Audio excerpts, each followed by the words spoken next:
Somos la clave. 92.9. Muchos hablan. Otros critican. Pero en realidad, ¿quién te escucha? Desde ahora, en la 92.9, Álvaro Escobar, Francisco Aguiluz y Beatriz Sánchez son combinación clave. Información, opinión y debate es una combinación clave junto a sus invitados. Combinación clave en la 92.9, tu nueva número 1.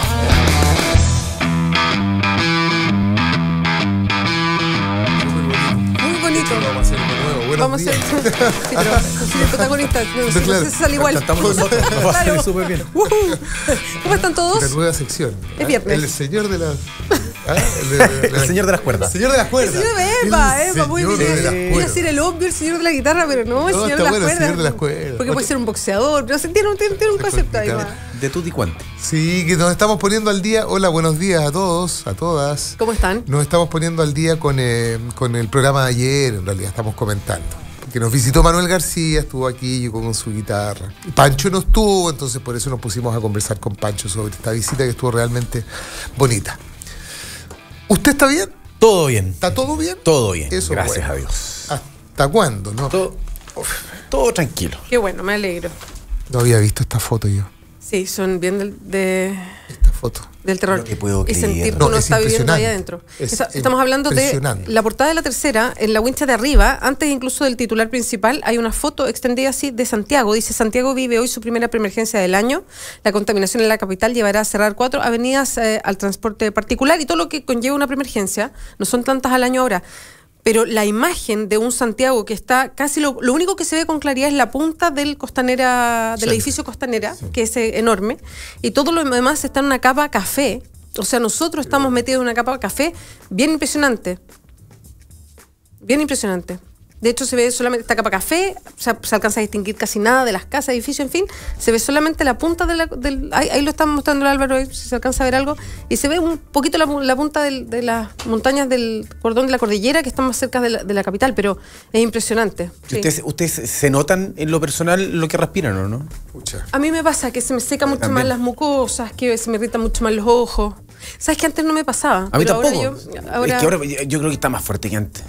Es que ¿sabes lo que pasa? Estamos en junio, sí, ya el 5 de junio hoy día, y todavía no llueve nada. Pero nada, es que es bien impresionante.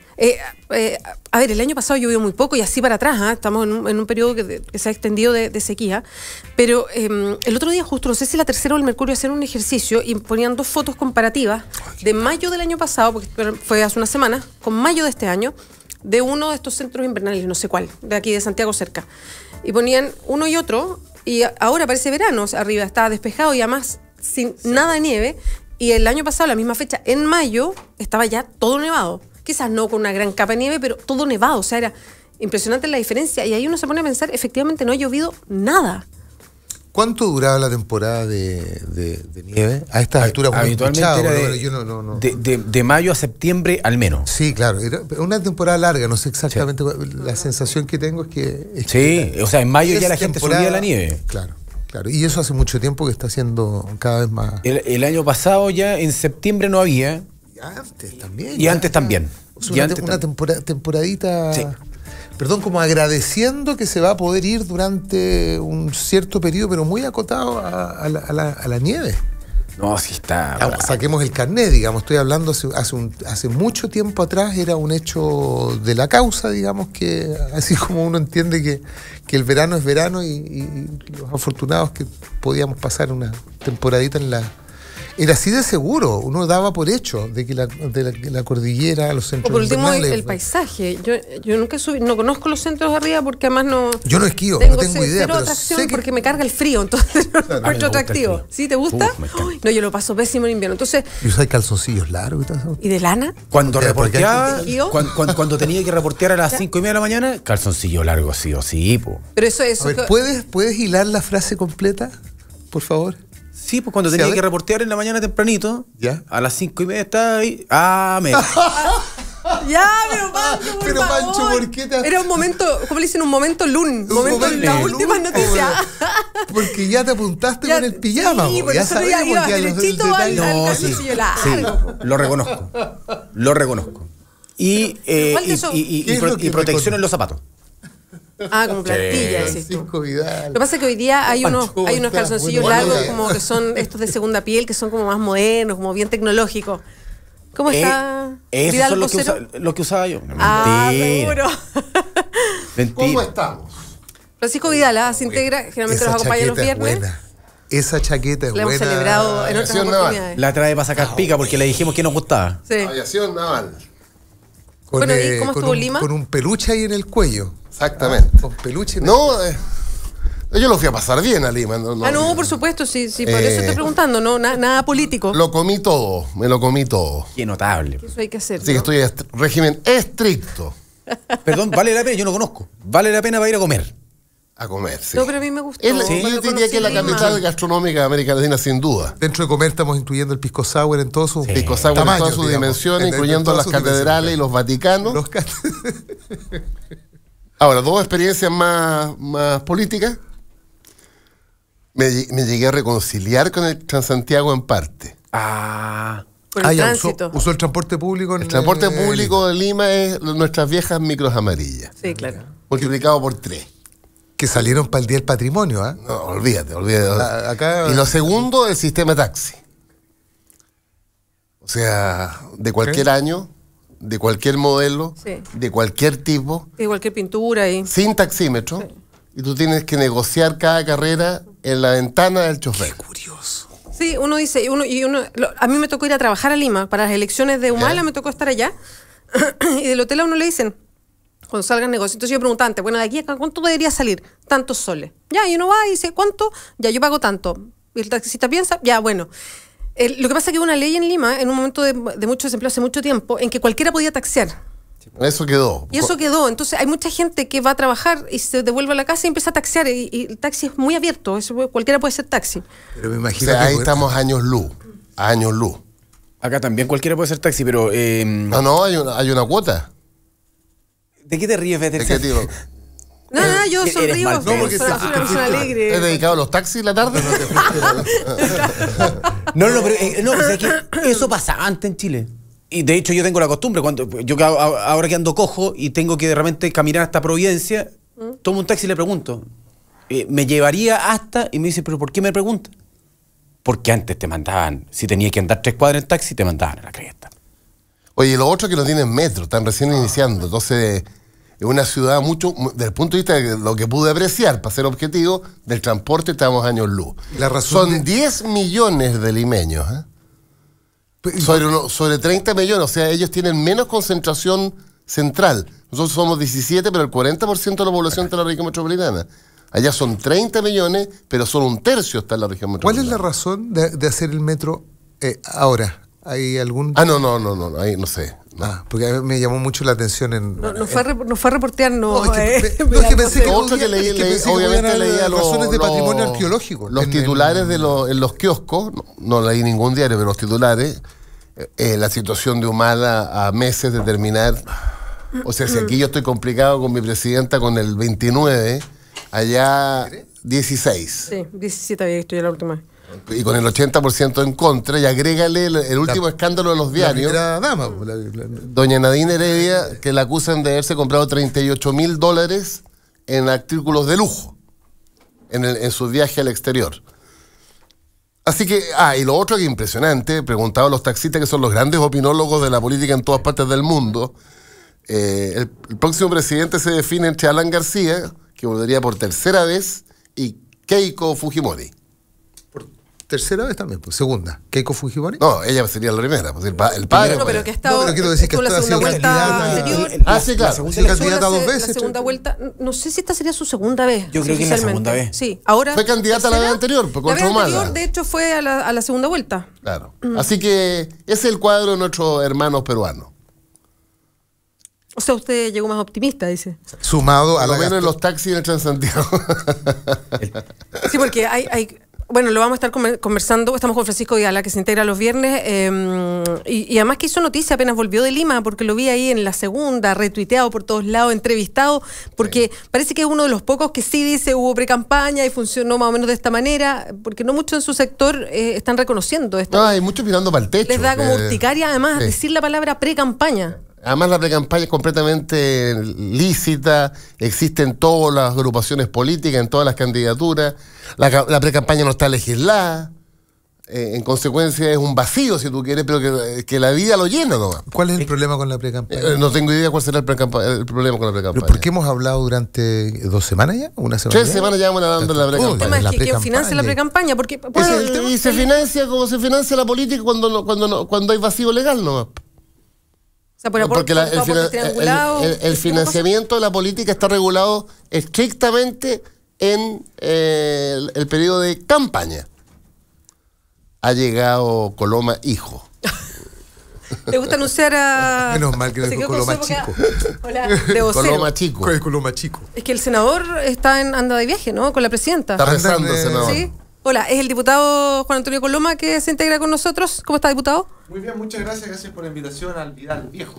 Exactamente. ¡Eva! 61 años nomás.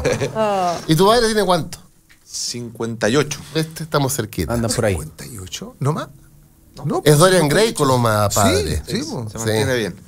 Sí, no, Dorian Gray completamente. De hecho, cuesta distinguir cuál es el grande y cuál es el chico. No, eso ya es Oiga, Francisco, da la impresión que en su sector toman como un ataque personal a la presidenta el tema de la precampaña, entendiendo que esto lo hizo seguramente Eileen Matei, seguramente lo hicieron todos los candidatos, tuvieron su periodo armado de campaña, digamos. Pero míralo, para que la gente nos entienda. Hoy día hay 3 precampañas. Hoy, 5 de junio, mira. Está en precampaña Marco Enrique Ominami. Está en precampaña Sebastián Piñera.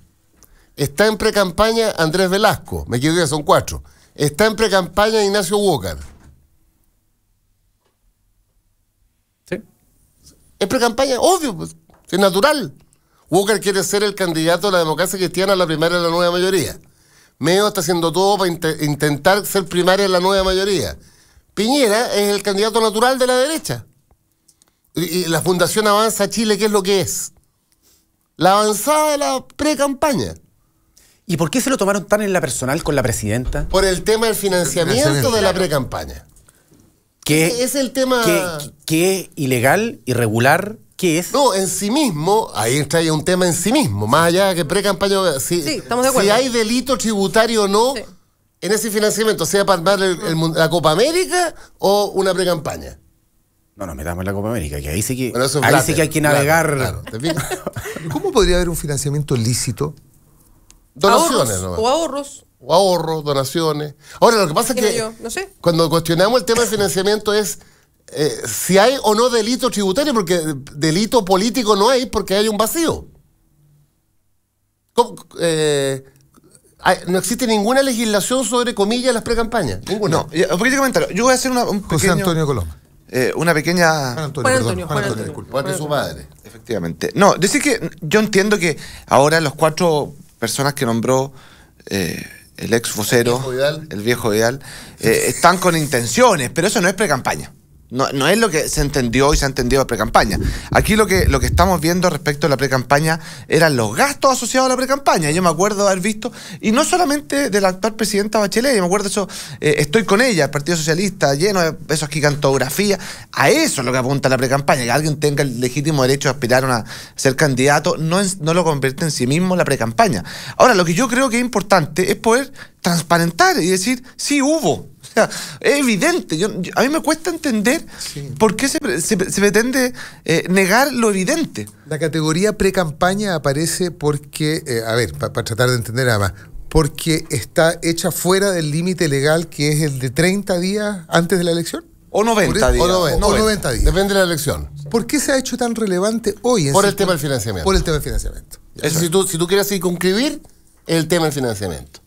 Ahora, para hacer otro ejemplo hacia atrás. Tantauco, ¿qué fue? Pre-campaña con nombre y apellido, Sebastián Piñera. Fuera del plazo de 90 días. Pero hay y el tema es el financiamiento de la personal. Lo que hizo Piñera ahí es pescar un bolsillo de perro. Y seguramente le pagó el viaje a todos allá a Tantauco. ¿Cuál es el bolsillo de perro? El chiquitito. Como $2 millones de un total de 2.400 millones de dólares que tiene Piñera, que es el tercer hombre más rico de Chile. Una cosa o poca. O sea, aprovecha ahí. Por eso me refería yo que la pre-campaña se puede hacer con ahorro. En el caso de Piñera podía tener destinada a Lucas. Me dicen que es bien apretado, pero... No sé, yo no lo conozco mucho. Oye, no, pero me solamente, lo de Renovación Nacional, ¿o no? Lo del préstamo que se devuelve. Préstamo para que le devuelvan 2.000 millones de pesos vinculado a la compra por parte de Betty de la parte de Lanchile para que le pagara Renovación Nacional como 1.500 que le debía. Sí. No, por algo tiene 2.400 millones. Es un maestro, weón. Es un maestro. Pero yo quería, lo que pasa es que en el caso de Bachelet y lo que se mira, y ahí uno empieza, y es un poco lo que le pasó a Chile 21, que uno dice, bueno, ¿de dónde viene el financiamiento para la pre-campaña? Y en este caso, por esta triangulación a través de Martelli, todo está en investigación, pero así es como aparece, viene de SQM. Entonces parte de la pre-campaña vendría de SQM y ahí uno... ¿quién es el dueño de SQM? Ponce Lerú. Entonces, ahí hay un segundo punto. Ese es un punto que a uno lo conflictúa. Un segundito. Antes de entrar, diputado Coloma. Antes de entrar un segundo al financiamiento, a Soquimiche, todo eso, hay un tema que yo creo que es relevante. Hoy día en la Comisión de Constitución, el día de ayer, salió el proyecto de ley que va a regular a futuro las campañas. Y yo siento que aquí, hay cosas que estoy de acuerdo, se limitan un montón se aumenta el financiamiento público, se limitan varias cosas, pero hay un tema que es complejo y es que nos vamos a seguir haciendo trampa en el solitario. Con la eliminación del financiamiento.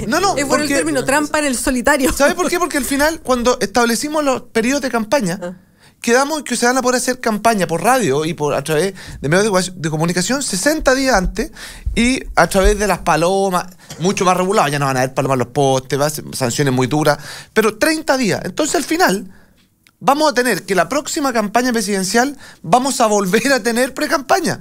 Y es por no querer ver la realidad de lo que está pasando. O sea, es evidente que si alguien quiere posicionarse como candidato presidencial, no alcanzan 60 días. Es imposible. O sea, no hay, además, por nuestra idiosincrasia en Chile, todos los candidatos presidenciales parten muchísimo antes, muchos años antes. Y tener que ahora decir que 60 días de campaña es un ridículo. O sea, al final vamos a volver a tener esta misma discusión si es que el gobierno aquí no se abre a sincerar lo que está pasando. No dice, busquemos que haya un periodo previo donde uno pueda hacer algún tipo de gestión política.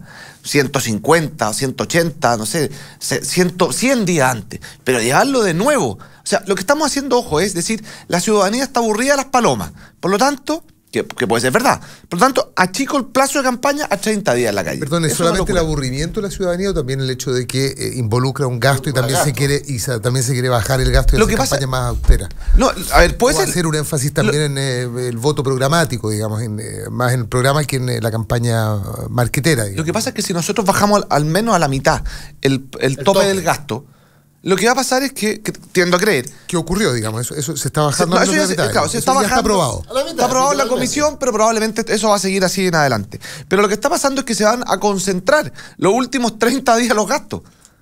O sea, o los últimos 60, porque uno puede tener 60, va a tener 60 días en radio, 30 días en la calle. Más o menos, algo así. Entonces al final vamos a tener campañas finales donde las tandas comerciales vamos a escuchar a puros candidatos. Esa es la verdad. Qué entretenido, ¿eh? Y ahí la gente va a dejar de escuchar radio.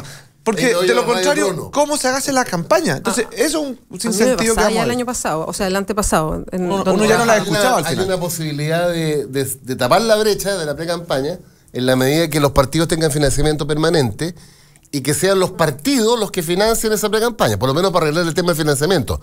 Queda pendiente el tema de los plazos. Tú decías, la pre-campaña empieza antes. El presidente Allende inició su pre-campaña en 1952. Y fue presidente en 1970. Lo que pasa es que es cierto, porque hay, por ejemplo, Marco Enrique Ominami seguramente va a ser candidato de nuevo, entonces ha estado en campaña siempre. Lo que pasa es que ahí hay un tema interesante que podría ser a través de los partidos, porque uno entiende que hay una pre-campaña y uno entiende y a lo mejor esta es como la división mental. Una cosa es cuando empieza la propaganda establecida en los medios con carteles. Sí. Lo otro es cuando el candidato empieza a recorrer los lugares, a ir a seminarios, a encuentros con los vecinos y todo, que efectivamente es campaña, pero a lo mejor tienen categorías distintas. Pero analiza Walker.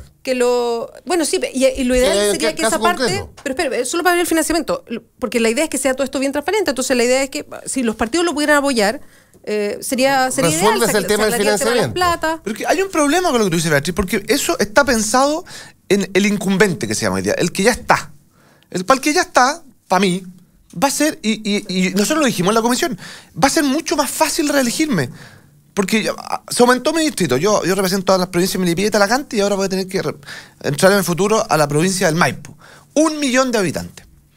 Las posibilidades que va a tener alguien que va a tener 60 días, porque si uno va a un seminario, salvo que uno diga soy candidato a algo, que uno vaya a un seminario, no tiene impacto cero. No. Entonces al final lo que vamos a estar haciendo es prácticamente asegurando la reelección del incumbente y es un problema súper grave que vamos a tener. En ese sentido, porque ayer se hablaba, por lo menos se desligaba el límite a la reelección de los parlamentarios de la agenda Engel, que probablemente con el tema de la corrupción, tráfico de influencia no tiene, pero en este sentido conversa este proyecto con el de la límite a la reelección de los parlamentarios, porque si bien efectivamente se hace más fácil, parece lógico, pero por otro lado, estableciendo una límite a la reelección, tenía un tope. ¿Se atenúa en algo esta preocupación suya, diputado Coloma? En algo, pero no mucho, porque al final lo que uno dice, hoy día el tema de la renovación de la política va a pasar no solo por limitar o no limitar la reelección, es por permitir que distintos actores entren a la política.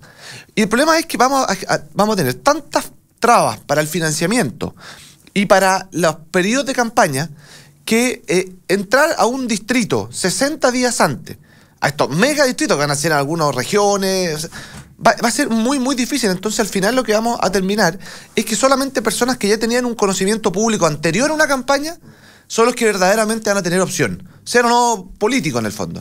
En materia legislativa respecto de financiamiento, lo que decía Francisco Vidal recién respecto del financiamiento de los partidos, por ejemplo, ¿cómo se puede conjugar una legislación acorde a las necesidades del país, de los partidos, de los candidatos, con lo que quiere la galería, lo que quiere la gente? Porque lo que quiere la gente es algo absolutamente contrario de lo que parece que hay que hacer. Espérate un poquitito. Lo que quiere la gente no es pagar impuestos. Y hay que pagar impuestos. O evadir a la gente no hacer el servicio militar. O evadir el Transantiago, por lo que estamos viendo. De acuerdo. Que se va a hacer yo estoy de acuerdo. Esto no paga Transantiago. Por eso estoy preguntando cómo se conjugan los intereses. No, la dirección política muchas veces tiene que ir contra lo que quiere la gente. Es que dirección política no se hace rato, Francisco. Bueno, pero esa es mi opinión. Entonces, hay que explicar esto. ¿Cuánto cuesta el nuevo financiamiento de los partidos en dólares? Como 12 millones de dólares. ¿Cuánto es el presupuesto nacional? 65.000 millones de dólares. O sea, por transparentar la política, echar a los sinvergüenzas, hay que poner a 12 millones de dólares. ¿Cuánto es 12 millones de dólares de 65.000? El 0,00001 del presupuesto nacional. Ese es el costo que tiene para Chile la política. ¿Cuál es el costo? No es costo la palabra, pero el mecanismo de bajar la base impositiva con este beneficio de donar a una campaña política, las empresas, para entender el sistema. Eso se acabó. Claro, eso se está acabando. Se acaba. Pero ¿se entiende cuánto dejaba de percibir el fisco por concepto de ese beneficio para 100 millones de dólares fue el costo total de todas las últimas campañas. Debe ser unos 20 millones de dólares. Porque, o sea, el financiamiento público de 12 millones... ¿sí? Es inferior a lo que hoy día pierde el fisco. A lo que pierde el fisco, porque me parece que es un dato relevante, digamos, para poder hacerlo. Es lo mismo que las universidades privadas, o sea, las universidades, la ley de donaciones. Los chilenos financiamos la Universidad de los Andes, a los Opus Dei, que es la principal universidad receptora de donaciones. Pero explíquelo, ¿por qué los chilenos? Porque el donante, Fernández León, el gran empresario, uno de los grupos económicos en Chile, es el principal donante de la Universidad Adolfo Ibáñez, de los Andes. Cuando él dona 100, descuenta de impuestos como 47. Y al dejar de pagar 47, los 5 que estamos acá estamos cubriendo ese hoyito que deja Fernández León. O sea, al final, tú y yo, mira que paradojal, financiamos la Universidad de los Andes. Pero estemos de acuerdo, yo no voy a defender aquí la Universidad de los Andes, yo no estudié en la Universidad de los Andes tampoco, pero estemos de acuerdo también, sí, que es bueno que también la gente pueda participar, no solamente la persona que tú nombres, son muchas las personas que puedan aportar a las distintas áreas de interés. A mí me parece relevante. Y voy a hacer un punto respecto a la política. ¿No estabas de acuerdo con la eliminación de la aporte de las empresas a las campañas? No, yo voté a favor de la... No, de hecho, eso lo votamos en la Comisión de Constitución, yo soy miembro de ahí, y voté a favor. Eso, y se termina... Pero voy a hacer un tema respecto al financiamiento. El financiamiento va a ser mucho más que 12 millones de dólares. Estamos hablando, aquí hay dos tipos de aporte, el aporte permanente a los partidos políticos. Sí, claro. Y el aporte en campaña. Hoy día, por ejemplo, el aporte por devolución. Cuando uno obtiene, uno generalmente pide crédito y a uno le devuelven plata por la devolución.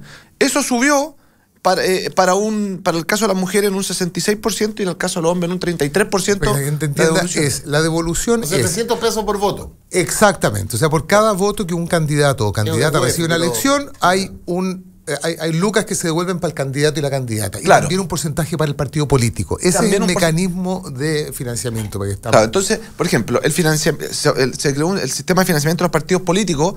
Va a ser un financiamiento importante. O sea, vamos a estar hablando al año de alrededor de, para llevarlo en dólares, 8 millones de dólares anuales. Después, en época de campaña, va a ser mucho más fuerte. O sea, va a ser plata. Ahora, yo creo que es importante que se gaste esta plata. Yo siento que es importante poder tener aportes permanentes y que los partidos puedan saber con cuánto cuentan para poder tener su estructura. O sea, mucho mejor que eso que recibir plata de Soquimich. Es mejor que el financiamiento por fuera. De estos muchachos. ¿Por qué estos muchachos yo no tengo nada que ver? Y el diputado se cayó así, justo. Pero es que el ataque, yo no voy a empezar. No, el ataque, hombre. El drama que tenemos todos. Con buena onda. Está bien. El drama que tenemos todos. Pero es decir, el junior de la UDI hacía boleta por 100 millones de pesos. Y la señora del junior otros 100.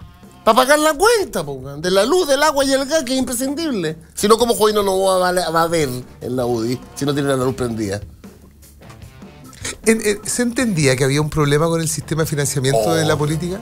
¿Por qué se elige el año 2015? Si es que se elige, si se puede usar esa palabra, digamos. El 2015 para que sea un problema el alcantarillado que se está pagando caro. Y la mierda está en la Alameda. La pregunta es, ¿tiene que llegar el alcantarillado hasta el tope para así en Chile, tuvo que llegar un desgraciado que curaba a las 3 de la tarde, embiste un auto por detrás y mata una guagua y tenemos la ley Emilia.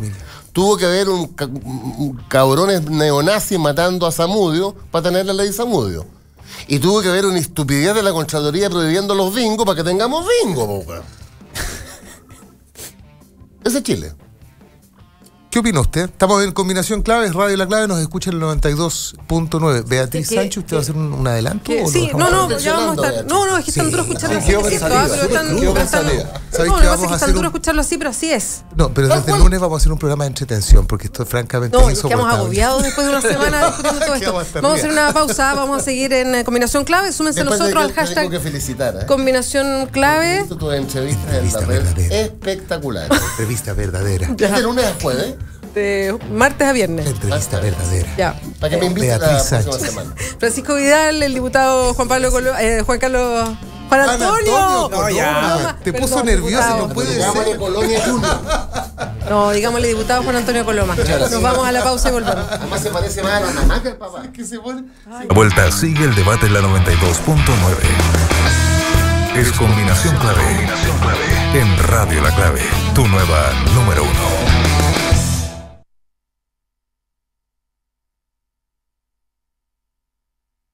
Cumplimos transmisiones por la frecuencia clave 92.9 Radio La Clave. Hoy somos como tú.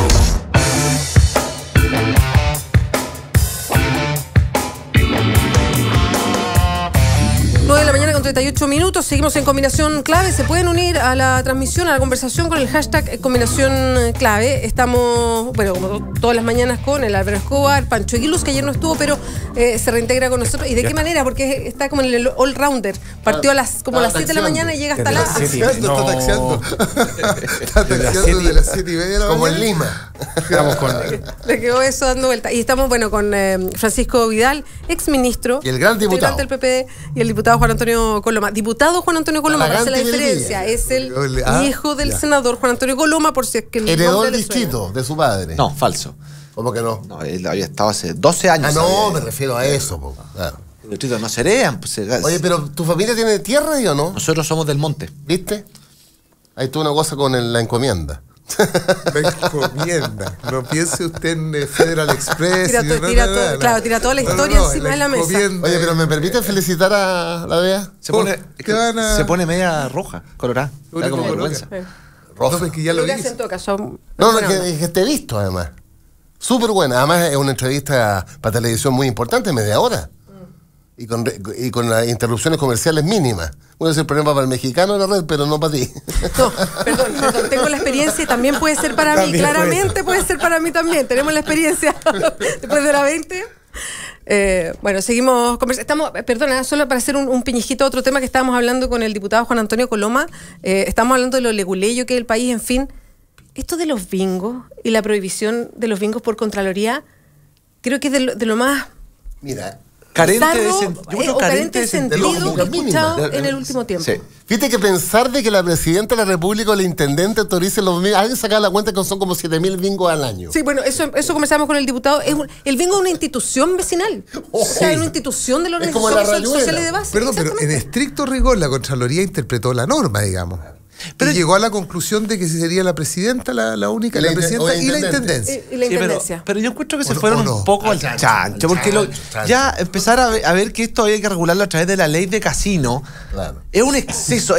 Porque, y precisamente lo que estábamos hablando antes, el tema que hay que ver el espíritu de la norma. Una cosa que es un bingo solidario que va a recaudar generalmente no mucho. 2 lucas. ¿Ah? Y hay un tema. Generalmente no mucho más. Entonces que tengamos que a través de esto hacer un dictamen. Pero ustedes ya aprobaron ya, ¿no? Se aprobó en la Cámara de Diputados. Esperemos que el Senado lo apruebe la próxima semana. Pues déjate un dato. Ayer me invitaron a Bienvenidos de Canal 13. El matinal es ese. El matinal. Y el Polo, ¿cómo se llama? Ramírez. En las últimas noticias de ayer, la podrían ver después. En las últimas noticias de ayer vienen las leyes absurdas en Chile. Qué buen ejercicio. Y leyó 14 leyes absurdas. Hoy te acordás. Incluso hay leyes vigentes que te hablan de la servidumbre y la esclavitud. Así que para la Comisión de Constitución, Legislación y Justicia sería interesante ver ese tema. Pero la esclavitud ya está derogada en forma tácita. No, pero hay referencia a la esclavitud. Sí, bueno, es que todo esto se originó, estábamos hablando antes de el lenguaje complejo, por ejemplo, para hacer las leyes, y lo planteaba el diputado, y de ahí llegamos a esto, de cómo las leyes tratan de tapar todos los hoyos. Está llamando Peñilillo, déjame. Que le gusta echarse autotalla a Francisco Vidal. Fuera cierto, voy a sacar el celular por si acaso. No, el teléfono, cacha el teléfono. No, es una conchita, vamos a pagar. No, pero ya que está tan... Peña, te llamo más rato. Improvisa una conversación con Peñalillo. ¿Cómo sería una conversación con Peñalillo? No, tiene que subirle el ánimo. ¿No se ha hablado con él? Yo iba a preguntar eso. ¿Son buenos sus teléfonos? No sé el nombre de quién llama. Mira, este teléfono solo recibe llamadas y hace llamadas. No saca películas, no hace porno, nada. Perdón, ¿pero es su teléfono rojo o es el único que ocupa? El único. Es una almeja, digamos. Lo que se conoce como una almeja. Un poquito más acá. 30 lucas mensuales la cuota. No, la cuota no la cuenta, supongo que supongo que no pagáis cuota. Pero no es tan activo y que como hiperkinético no tiene para estar whatsappeando, Twitter y nada. No, puede ser podría ser la perdición en el caso de... No. Igual que mi amigo me dice... ¿Cómo perdía tiempo? Al contrario, uno ahorra tiempo en el WhatsApp, del grupo, en la pega. No, soy completamente analfabeto. Ni me interesa tampoco. De hecho, yo el mail que tengo, más bien recibo, no escribo. Recibo, ¿no? ¿Y el Twitter? O sea, de Twitter ni hablar. Yo día me aburrí. La vida se te hizo ingobernable. El Vidal vocero de Twitter. Contestabas todo. O sea, yo no escribo, no me saca la chucha todos los días. Sí, yo creo que eso puede pasar. Es que al final Twitter también se pone muy violento. Y además entonces al final, si uno... Son los encapuchados digitales. Sí, eso. Claro. Literalmente en Twitter hay encapuchados digitales. Sí, pues un montón de gente sin el cara. El mismo encapuchado que saquea ahí la Alameda en Twitter. Nada más que en vez de saquear, agrede, pero mariconamente. Sí. Sin nombre. No, se da mucho. No, es muy violento. De repente al final uno... A mí me ha pasado que de repente uno deja de meterse por lo violento que es. Entonces uno dice, empiezo a bloquear gente que es una lata, o dejo de meterme. Entonces es una cosa que al final uno tiene que ir... Yo solo sigo leyendo bloquear es decir... Y con usted no... Acumulé 135.000 seguidores, pero ahí me aburrí ya. No más. No, lo que pasa es que además ustedes están en una posición, hoy día como todo el mundo es tan crítico a la autoridad política, o el que ejerce la política está en una posición... Quitémosle al pato. Igual que en el manpato. Una mala posición. Porque yo tuiteo harto y encuentro que hay una súper buena... Sí, no sé, es que es verdad. Es verdad. Bueno, de hecho, hemos estado conversando de esas mismas razones. Pero yo también encuentro análisis súper buenos en Twitter, discusiones muy buenas. O sea, y me parece súper valioso porque a uno le abre la cabeza. No, sí es valioso desde el punto de vista. Pero yo sé que ustedes están en una posición compleja porque debe ser mucho más lo que les tiran encima de mala onda que en mi caso es 9-1. Sí, eso debe ser bien agotador. Pero no me quiero ir de los bingos que partimos por ahí, ¿ya? Y el llamado a Peñilillo. Pero es que lo conversamos antes con el diputado respecto a la fórmula en Chile. Nosotros somos del resquicio legal, entonces él nos decía, cada vez que se hace un proyecto de ley, se trata de tapar todos los hoyos para que quede todo establecido en la ley, lo que es súper complejo. Y vuelve además los proyectos de ley muy complejos. Leer un proyecto de ley es casi inentendible, hay que ir a un montón de articulado anterior, el lenguaje no es fácil. Entonces, nosotros la ley anglosajona, que es lo que entiendo yo no soy abogado, pero me han explicado, involucra el espíritu de la ley. Acá buscamos el resquicio, entonces se trata de dejar todo, somos hiperlegulillos, dejar todo establecido. Entonces, mi pregunta por lo de los bingos, ¿la Contraloría tenía alternativa a esto? ¿Puede decir, miren, el espíritu es este, o tiene que ceñirse estrictamente a lo que dice la ley? Y por ahí es que aparece este reglamento ridículo a la hora de los bingos. La norma de oro en materia de interpretación legal es cuando el tenor de la ley es clara, no se desatenderá. Cuando el sentido de la ley es clara, no se desatenderá al tenor literal a pretexto de consultar su espíritu. El abogado o sea, no, te pasaste con no se arranque con los tarros. Mire, si cuando el sentido de la ley es claro, no desatienda usted el tenor literal. Ya. No lo desatienda, es una orden. Ni siquiera usando como pretexto, mire, ¿sabe qué? Quiero consultar su espíritu. Pongamos un ejemplo de debate en este minuto. Por favor. El límite de la reelección. Claro. Bueno, es el espíritu de la ley. Es evitar la reelección. Entonces, si alguien inventa que me voy a cambiar de distrito, está violando el espíritu de la ley, claramente. Pero no el reglamento, a lo mejor. Pero no la ley. Ese es el problema. Pero el tenor literal, tal y como está redactada, evidentemente da para hacer esa interpretación. Obvio. Que la hizo el de hecho, en el Senado votaron 22, 11 y 11. No votaron por esto, pero una forma de dilatar la decisión se expresó en esa votación. Bueno, y usted lo decía antes, Francisco Vidal. Decía, bueno, nosotros también somos responsables de que se nos tiran todos encima. Bueno, y pasa con estas cosas. Estamos justo, se está tratando de poner en el Parlamento... Partir por la verdad, y hemos dejado unas cagadas del porte de una catedral. No, pero es que a eso voy. Pero ahora que ya saben en la situación en que están y que la idea es, no sé, volcarse en forma más transparente a la ciudadanía, pasan cosas como esta. Se empieza a legislar respecto a poner límite a la reelección y aparecen con... exactamente, aparece la letra chica, la trampa. A propósito de lo mismo, ¿existe una voluntad de volcarse, en palabras de Beatriz Sánchez, de volcarse tan transparentemente hacia la ciudadanía? ¿Esa voluntad existe en el Parlamento? Que no tenía otra salida. Yo siento que no hay otra. Entonces, ¿cómo se explícalo en la letra chica? Eso es lo que yo me pregunto. ¿Cómo se explícalo en la letra chica de la reelección? O sea, yo no sé si es la letra chica o la reelección. Yo creo que aquí hay un tema más de fondo. Yo sé que voy a ser quizá el impopular, pero... Pero yo puedes revisar tu Twitter. No, en general la UDI es antipopular. Nosotros somos bastante, en ese sentido, defensores. Bueno, lo que creemos. A mí, yo creo que es importante establecer límite de reelección en el distrito. Yo siento que es importante, sobre todo con lo difícil que va a ser para la gente que nos va a querer competir, poder ganarnos, al menos como está quedando la ley. Espero que cambie, pero como está quedando va a ser muy complejo. Pero yo también creo que tiene que dejarse una posibilidad para los buenos políticos. Tampoco creo sano que 12 años, que no es un tiempo corto, estamos de acuerdo, pero 12 años... 12 más 16. Está bien, pero no todos van a pasar al Senado. Buen político, claro. si empieza como diputado, tú podrías terminar como senador. Claro. Está bien, pero eso... Son 28 años. Está bien, pero eso es harto. Pero, por ejemplo, si yo no quiero, o no tengo el espacio para ser senador el día de mañana... No voy a poner ejemplo mío, porque tenemos que discutir si soy bueno o malo después. Pero te iba a preguntar, ¿a cómo distingue uno un buen político? Porque uno supone la gente. Quienes votan por ellos son los votos. Obvio, los votos. Ese es el indicador. ¿Por qué si alguien hace bien, está haciendo bien la pega, y después de 12 años, ¿por qué sacarlo? O sea, ¿por qué decir que tú durante 4 años, o 8, o para nunca más, no vas a poder estar? Yo creo que también hay que dejar un espacio para la gente que lo hace bien. No tengo idea. El ejemplo, no sé, cualquier periodista que lo ha hecho muy bien. ¿Por qué? Yo no lo conozco, pero Pedro Carcuro. Uno lo ha hecho bien, ha estado harto tiempo, porque a los 12 años y ¿sabe qué más? Hasta acá. Usted ya no puede ni siquiera, no puede seguir en TVN, sino que además no puede seguir en ni un canal. Chuta, ¿por qué, po? Si lo ha hecho bien. Entonces yo creo también es importante dejar un espacio para que aquellos buenos diputados que pierden, al irse del distrito esta especie como de mayor capacidad de estar permanentemente en terreno, que es la que tenemos nosotros. Yo creo que también es importante dejar un espacio para que puedan seguir. A diferencia de otras pegas, hay otros espacios en política que se pueden utilizar por los buenos políticos. El ejecutivo, el poder local, el poder regional. Solo si eres gobierno. No, y el día de mañana, si es que si existe la elección de gobierno 4 años nomás, un paréntesis, y faltarán unos 30 años más para que vuelvan. Entonces les queda... Claro, es que como lo están haciendo también ustedes ahora. ¿Pensaste que ya que mencionas ese punto, pensaste que la derecha iba a durar solamente un periodo en el gobierno? Sí, yo incluso inventé el concepto del paréntesis. Que iba a ser porque es una anomalía que ahora, la derecha gobierne Chile. ¿Y ustedes, Francisco, sin Michelle Bachelet? Pero qué duro, pero buena, no, es una anomalía. Sin Michelle ¿cómo Bachelet? la minoría va a gobernar? ¿Sí? La regla de oro de la democracia es que gobierne la mayoría, y la derecha históricamente en minoría en los últimos 50, 80 años. Bueno, pero fuimos gobierno después de la presidenta Bachelet, quizás se repita la historia. Sí, claro. Fueron gobierno porque más que ganar ellos, perdimos nosotros, por estúpidos. Ganamos nosotros y perdieron ustedes. Yo creo que se una mezcla. Convengamos que no lo ha aprendido mucho. Sí. Me parece que nos está faltando un examen de marzo.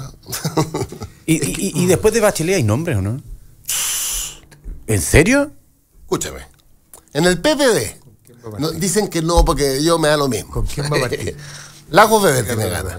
La Carola Toá tiene ganas. Felipe Arboe tiene ganas. Jorge Tarú tiene ganas. ¿Con posibilidades? No. A eso me refiero yo con los nombres. No, 4. En la democracia cristiana, Walker. En el Partido Radical, lo más probable es que Gómez se repita el plato en la nueva primaria. Llegó 5. En el Partido Socialista se van a definir entre Insulza y Isabel Allende. Llegó 7. Ahí nomás. ¿Alguno le gana a Piñera? ¿De los 7?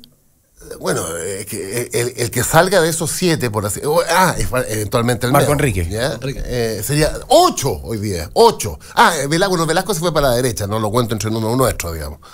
Pero qué fácil es decir Velasco se fue a la derecha. Pues siempre ha sido que derecha. Fue ministro de... No, pero ¿cómo va a decir derecha? Es que eso es la típica forma fácil siempre de ir, de que cuando el lenguaje empieza a construir realidad. Fue ministro de Hacienda de la presidenta Bachelet 4 años. Y porque la critica... ahora es de derecha.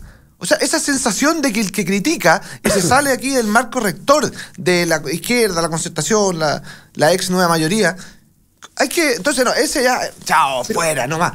Yo me libero de eso porque yo critico a Velasco desde el día siguiente que salí del gobierno en 2010. Me sacaron la cresta mis amigos y hoy día les digo, cría cuervo y te sacarán los ojos. Pero eso no lo hace ser de derecha. Para no especular. Para no especular. Usted tuvo que convivir. El presidente Piñera hizo dos muy buenas leyes. El postnatal. ¿Quién se opuso cuando Piñera presentó el postnatal? Velasco y Vigi. El presidente Piñera hizo una muy buena ley. Le sacó la cotización del 7% a los pensionados más pobres. Sí. ¿Quién se opuso en los diarios, en las radios? Velasco y Vigi. ¿Son de derecha o son economistas? No, una pregunta. Y cuando... Y libertad de desarrollo durante, no sé, llevan 10 años, 6 años hablando de lo que hizo la presidenta Bachelet el año 2008 en el sistema de protección social, de pensiones. El que lo hizo en la práctica, el que buscó el financiamiento, fue Velasco. Pero ahí, entonces, esa parte es que ponerle.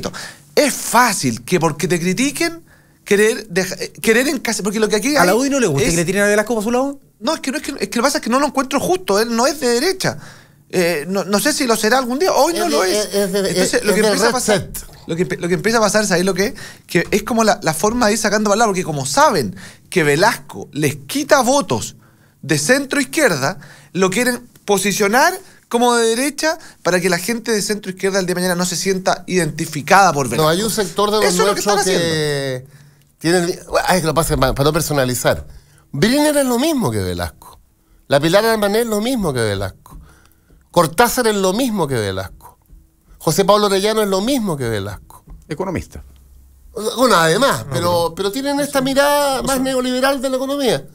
Entonces yo creo que yo no quiero echar a nadie, pero mejor identificarse con lo que es. Y por eso que esa mirada es la que rigió la concertación por décadas. Lo que pasa es que la concertación siempre hemos estado divididos desde el 90 en adelante entre los flagelantes y los complacientes, entre los que queremos más Estado y los que quieren menos Estado, entre los que se compraron completo el modelo y los que no nos compramos el modelo. Siempre ha sido así. Diputado Coloma, ¿pero ustedes sienten a Velasco cercano a lo que ustedes piensan? ¿O lo ven como oposición total? Yo en algunas cosas sí, en otras cosas no. Yo no creo en lo absoluto. Hay cosas en las que estoy de acuerdo con él y cosas en las que no estoy de acuerdo con él. No. Pero lo que pasa es que el punto que quiero hacer es que constantemente hablan de Velasco derecha para el solo efecto de que el día de mañana, si es que es, no sé si será un nuevo candidato presidencial, no les saque una tajadita del voto de centro izquierda. Esa es la estrategia de la nueva mayoría. Es el único lugar de Chile donde sacó, y muchos más votos que Bachelet, Las Condes, Vitacura y Distrito 23. Obvio. Yeah. Dime quién te vota y te diré quién eres. Sí, pero salió segundo en las primarias de ustedes, ¿no? Con el 13% salió segundo corriendo el caballo lejos, que está cayendo. Lejos, pero segundo. Pero Francisco, 75, aparte la casi competencia leal. 75, 13, 8 y 5. Ahora hay una cuestión que me llama la atención, porque la modificación que se hace a la ley electoral, a final de cuentas, por lo menos en su espíritu, para subrayar de nuevo, por lo menos en su declaración de principio, estaba justamente diversificar o dar cuenta, mediante una representación más proporcional, por lo menos en el papel, representar esta diversidad de pensamientos, sin que uno, pero aquí uno escucha, por ejemplo, hablar sobre Velasco, y no sé, Marco Enrique Minami, también en algún momento cuando aparece la candidatura de Marco Enrique Minami, en la medida que no estaba con la concertación, estaba con la derecha, digamos. Entonces uno se pregunta si va a cambiar la geometría de la política con el nuevo sistema. Con el nuevo sistema. Y uno puede entender que, mira, no está la derecha que ha representado hasta el día de hoy en esta nueva democracia, por decirlo de alguna manera, después de la dictadura, la alianza, sino que es posible pensar en otro tipo de derecha. Sí, eso ocurre. Lo que pasa es que hoy día, no sé si compartís, Juan Antonio, el sistema proporcional, por definición, te permite abrir la cancha. Entonces, lo que yo espero que... ¿Cómo se llama? ¿Fuerza País? ¿Cómo se llama lo de Velasco? Fuerza Pública. Fuerza Pública. Presente candidato a los 60 distritos, que la Lili Pérez y Amplitud, porque así, ¿sabéis? Pescado con pescado, pera con pera. O sea, el poder real. Lo que pasa es que el binominal te obligaba al acuerdo. O sea, y castigaba claramente a la tercera fuerza. ¿Y para qué decir a la cuarta? Y privilegiaba a la segunda, por definición. Sí. Entonces, el sistema proporcional, que es como hoy día elegimos los concejales, porque la gente cree que está un invento de la luna. El sistema proporcional que vamos a usar en los parlamentarios es el que hoy día se usa en los concejales. ¿Y cómo tú mides la fuerza de los partidos? Incluso la ley establece, la ley de financiamiento de los partidos establece que parte de lo que se le va a entregar a los partidos es a partir de los votos que obtienen. Entonces a todos los partidos les va a interesar competir en todas partes y eso nos va a permitir a nosotros y a los ciudadanos saber cuánto pesa cada uno. Sí, pero con un puro punto. Yo comparto... Porque la UDI es el partido más grande de Chile, no solamente en los diputados, sino que... ¿Dónde se ve que es el partido más grande de Chile? En los concejales. Así es. Porque ahí se presentan todas las fuerzas. Porque no hay proporción entre diputados y votación entre la UDI y RN. Porque por así decirlo, dentro del pacto de derecha, RN es la segunda fuerza. Entonces, la vez anterior era impresionante. En la legislatura anterior, la UDI sacó el 23% de los votos, primera fuerza política del país, y RN 18%. Pero en diputados, la UDI tenía 40 y RN 18%. Ahí se produce la distorsión. Ahí se produjo un efecto nominal. Pero una cosa, yo creo que el sistema... Bajo ¿cómo se llama? El tablero marcador de goles en la Cámara de Diputados. Eso estaba ocupado por... Esa es la representación útil. Oye, un tema que es bien potente, lo decís tú respecto a de cuál va a ser la real fuerza que van a tener las terceras fuerzas. Yo siento que va a ser parte importante como quede la ley para saber si va a haber de verdad un ingreso de tercera o cuarta fuerza o no. ¿Qué parte de la ley? respecto a la posibilidad de hacer campaña y respecto a la de cómo se va a establecer el financiamiento de los partidos políticos. Yo siento que es un tema bien de fondo. Si la ley no cambia respecto de los plazos de las campañas, vamos a tener ingresos de tercera fuerza, eso es lógico, pero mucho menos de lo que se espera. Mucho menos. Porque va a quedar, y voy a volver al tema de los incumbentes, incluso al diseño mismo de la reforma al sistema proporcional, donde uno ve cómo se establecen y dónde quedan diputados finalmente, porque es un tema súper discrecional. Hay algunas regiones... 5, 7 y 9. No, pero hay de todo. Hay algunas regiones, por ejemplo, en Iquique votan, hay capacidad 221.000 electores, se eligen 3. 220, en la tercera región, 223.000 electores, 2.000 más y se eligen 5. Entonces, claro, ahí se va a producir una desproporción importante. ¿Y por qué? Aquí es una decisión personal. Yo siento que hay la opinión, el cálculo electoral que se hizo en la tercera región, donde hoy día hay 2 doblajes, o sea, son 4 de la concertación y ninguno de la alianza, obviamente pesa a la hora de ponderar a dónde pongo un diputado más o un diputado menos, ¿no? Y dicho de otra forma, el día que entra el proyecto de ley, entra con una propuesta por 154 diputados, y al día siguiente, cuando amanece el proyecto de ley en el Congreso, eran 155, y meten el de la tercera región. Carmona pidió el cupo. Carmona pidió el cupo. Digo, lo digo en sentido general. Sí. No, yo le digo en sentido un poquito más estricto. Sentido más literal. No, pero es verdad, pero el Partido Comunista... Ese cupo un poquito presentable. Ese cupo un poquito presentable porque no hay proporción, dado que el sistema es proporcional, yo aplicaría el mismo criterio para Iquique que para Atacama. Y no se aplica el mismo criterio. No, claramente. Entonces, eso... Pero con todo... Porque mi obsesión por la historia, mira. En la última elección parlamentaria del 73, que fue en marzo, antes del golpe, ¿tú sabes con qué censo se hizo? Con el de 1931. ¿Y cómo se expresaba ese censo del 31 en el número de diputados elegidos en marzo del 73? Que el Distrito 1, el viejo Santiago, elegía 18 diputados. Y el Distrito 3, toda la zona oriente, que en 1931 era la nada misma, hasta los 2 vacas, ¿estamos? Ahí en Vespucio, Colón. Se refiere a animales, ¿no es cierto? Animales. Elegía 5. Cáchate la distorsión. Claro.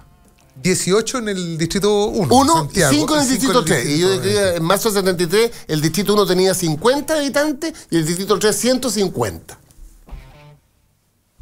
Tal cual. Además, la sobrerepresentación de las zonas rurales. O sea, finalmente los sistemas electorales son expresión de la fuerza, de la correlación de fuerzas políticas.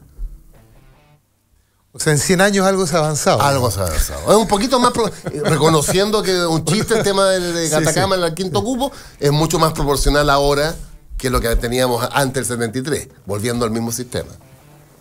Hoy son las 10 de la mañana con 1 minuto. ¿Sigues en combinación clave, Pancho? Voy a mandar un saludito. Yo sé que acá son todos de la U, ¿no? No, yo soy del Wander. Usted es de Wander. El resto son todos azules. Es de Melipilla. Bueno, yo quiero mandar un saludo, un gran saludo a los hinchas de Colo-Colo que hoy día cumplen 24 años de su Copa Libertadores. La única que tiene el fútbol chileno. Colo-Colo 73. No, pues, Colo-Colo 91. Okay. La idea de preguntarnos si somos de la U, ¿no? ¿Cuál es? Porque yo también soy de la U. Yo soy del Wander, güey. Y así todo me parece que los pocos logritos hay que reconocer. Pasamos entonces, 10 de la mañana con 2 minutos, hacemos una pausa. Esto fue a propósito del binominal. A propósito del binominal. Estás con @La Sánchez en la 92.9. Combinación clave. Conéctate en @Radio La Clave. Ya regresamos con más opinión y debate. Con Combinación Clave.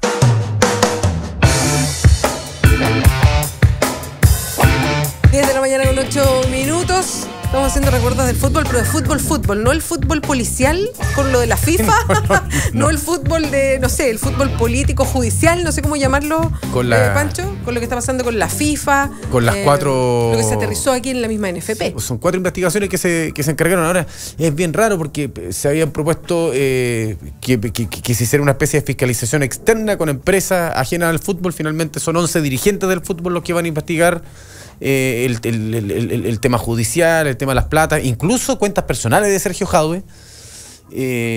No, raro lo que pasó ayer en el Consejo. No sé, yo en la mañana decía, uno acá en política exige ciertos estándares éticos que me parece que son prorrogables a todos los ámbitos de la sociedad. O sea, cuando hay alguien que está siendo investigado, lo que pide No es que se vaya para siempre, que el gallo se declare culpable, pero sí que deje un ratito el cargo. Un ratito hasta que demuestre la inocencia. O sea, que la logra demostrar, digamos. O que se pueda hacer una investigación quizás con organismos un poco más externos al fútbol. Claro. No, pero ese es como es una de los asuntos que tiene que ver con esta discusión sobre el fútbol. La FIFA tiene absolutamente prohibido que cualquier cosa salga del ambiente del puro fútbol. Bueno, con esa línea de trabajo que tiene la FIFA, que siempre ha resultado sospechosa, ¿no? Que de mirarse entre ellos nunca, que esto salga, que no se judicialice en ningún caso, que multan directamente si esto escapa a los tribunales internos del fútbol, en fin. Es la forma en que la FIFA lo ha ido definiendo. Pero eso se acabó ya, siento yo, ¿no? Esa forma de actuar... Sí, que yo no sé. Yo creo que va a ser un remedio. Yo tengo mis dudas. A mí lo que me molesta es que la transparencia acá en Chile, si bien es cierto, nunca estuvo garantizada en materia futbolística, al menos tenía un pequeño matiz respecto a lo que pasa hoy día. Los consejos de presidente eran con agentes externos al interior del organismo. La prensa podía estar, podía tomar nota, podía saber qué se votaba, podía escuchar las conversaciones. Y lo que me duele es que un periodista haya determinado lo contrario. Harold Mike Nichols fue el que cerró las puertas de la NFP para la transparencia, digamos. Funcionario FIFA, 19 años, por algo lo haría, digamos. Pero a mí eso es lo que me... Lo que más me duele de todo este manto de duda es que empieza a sembrarse bajo el gobierno de un periodista que debería haber sido todo lo contrario, digamos. Debe haber abierto más las puertas. Hoy seguimos en Combinación Clave. Pueden ocupar el hashtag para comunicarse con nosotros. Nos acompañan esta mañana el diputado Juan Antonio Coloma, diputado de la UDI, y el ex ministro, militante del PPD, Francisco Vidal. Voy a aprovechar de leer lo que nos escriben en el Twitter. Muy bien. Gonzalo Urbina dice: mayor cantidad de votos no refleja si el político es bueno, a propósito de una discusión que teníamos. Y pone como ejemplo, dice Gerardi. No reelección eterna. Claro, para él es un ejemplo Gerardi de mal político, lo dice Gonzalo Urbina. Sigo leyendo otros. Marcelo Plus se sumaba al tema que conversábamos de la U. Bueno. Está muy bueno. Dice: yo soy de la U y estuve en ese partido. Por el de la final de Colo-Colo, cuando 91. Salió exactamente campeón. Dice: traición, no. Evité que un colocolino lo viera en vivo. Ja, ja, ja, y se ríe. Roberto Rodríguez dice: debiera prohibirse, si las normamos, vamos a tener las pre-campañas. Echa la ley, echa la trampa. Rodrigo Chil dice: en mercado al oponente se le busca destruir, en política integrar. En Vidal vocero no se ve ese espíritu. Y ahí hay una crítica. Muy bien. Camilo Márquez agrega. Dice, ahí está. Oye, y si Vidal la tiene tan clara, ¿por qué no está asesorando a Michelle Bachelet? ¿Qué pasa ahí? O si está, ¿no? No, ya fui ya. ¿Qué significa eso? ¿Que ya fue ayer o que ya fue años anteriores? Fui ministro 2 veces con ella. Entonces. ¿Y ahora por qué no está, Francisco? Porque ¿Fuera ella cumplió, fíjate, un principio que pasó violita. En el primer y segundo gabinete de ella de ahora, no hay nadie que fue ministro la vez anterior. Es cierto. La repetición de plato no corre. Pero más allá de un cargo ministerial... asesorías políticas, digamos. No, yo ando hasta la Radio Crono y la Radio María hablando. Entonces, yo soy del gobierno, con cargo, sin cargo. Yo soy vocero. No, pero es una suerte de vocero permanente. No, pero de verdad. Eso es permanente. Sí. El tío permanente, como decía. No, ese era otro. Pero pero yo me refiero a una asesoría más formal. Yo me imagino que el presidente tiene asesores. Yo la política formal la hago en mi partido. Soy miembro de la Comisión Política. Pero hago mucho más política en los medios, claramente. Sí. Oye, voy a hacer un punto respecto al tema de los votos, que el ejemplo que puso. Lo que pasa es que no hay otra forma si no se cae en una arbitrariedad total. De saber quién es bueno, quién es malo, y al final la gente es la que tiene que decidir. Y hay que confiar. Hay veces que uno gana, hay veces que uno pierde, hay veces que uno le gusta la decisión, hay veces que uno no le gusta la decisión. Pero al final tenemos que tiene que haber algún mecanismo, y al menos la democracia ha demostrado el voto hasta ahora ser el mejor de todos. Y Girardi, con todas las críticas, sacó el 30% de los votos en la Santiago Poniente, que creo que por volumen es el parlamentario con más votos, por el volumen de la circunscripción. Ahora bajó 5 puntos con respecto a la vez anterior, pero el 30% de los votos es alto. Ahora este es un obsesivo, Girardi, lo conozco de memoria. Hace campaña a los 8 años. Los 8 años anda en la feria. Se pone un delantal blanco toda la semana y va a los hospitales de la zona. Que funciona el delantal blanco, dicen. No, pero quiero decir que esa galla no va a votar a latigazo. Claro. Vota. Y como dice Juan Antonio... En política, en materia de elección y representatividad, el único, no el mejor, el único indicador son los votos. Voy a leer otros más que llegan porque hay hartos, y a mí que me importa si se llama el Twitter. ¿Te acuerdas que ayer? Bueno, a mí que me para importa. que no se entienda, porque ayer el Álvaro leía un Twitter y yo después dice, ¿y a mí qué me importa? No, era el nombre del Twitter. El subtítulo, canillitas de lata y a mí qué me importa. Exacto. El subtítulo me dice que la campaña por desacreditar es fuerte luego que los Carlos se fueron para adentro. Leo otros. Ada Bruja nos manda saludos. AMD dice, ¿y qué dice el diputado de Wagner, ya que era su subsecretario?